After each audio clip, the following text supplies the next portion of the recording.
चोली भीतर दो दो तीतर, चोली भीतर दो दो तीतर रखती काली चोच के, बचा के रखियो दीवानों से खाना जाए नोच के। चोली भीतर दो दो तीतर रखती हूँ कुछ सोच के, खाना जाए तेरे जैसे कुत्ते इन्हें नोच के, खाना जाए तेरे जैसे कुत्ते इन्हें नोच के, खाना जाए इन्हें नोच के।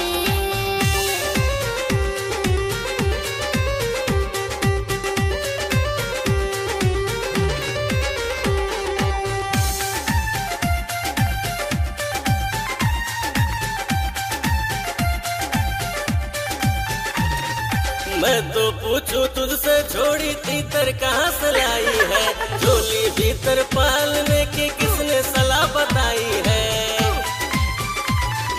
मैं तो पूछूं तुझसे छोड़ी तीतर कहाँ से लाई है, चोली भीतर पालने की किसने सलाह बताई है। चतुर शिकारी मार न देबे,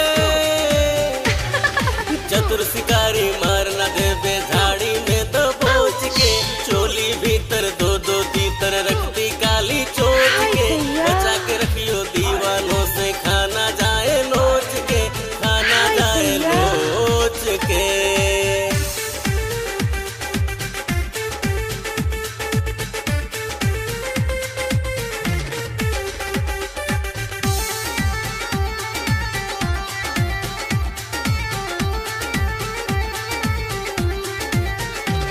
अरे बड़े कीमती है ये तीतर पीहर से मैं लाई हूँ, साथ में इनका दाना पानी पिंजरा लेके आई हूँ।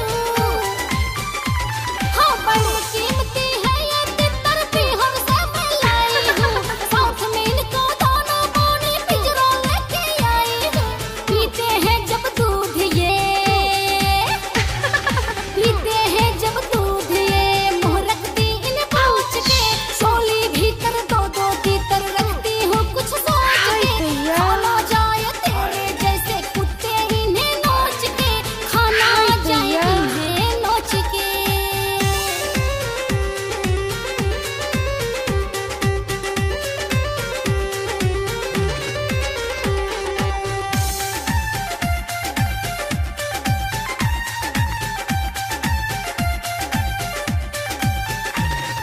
सारे मोहल्ले में छोड़ी मैं तुझको कायल कर दूंगा, मार कर गुलेल तेरे तीतर घायल कर दूंगा।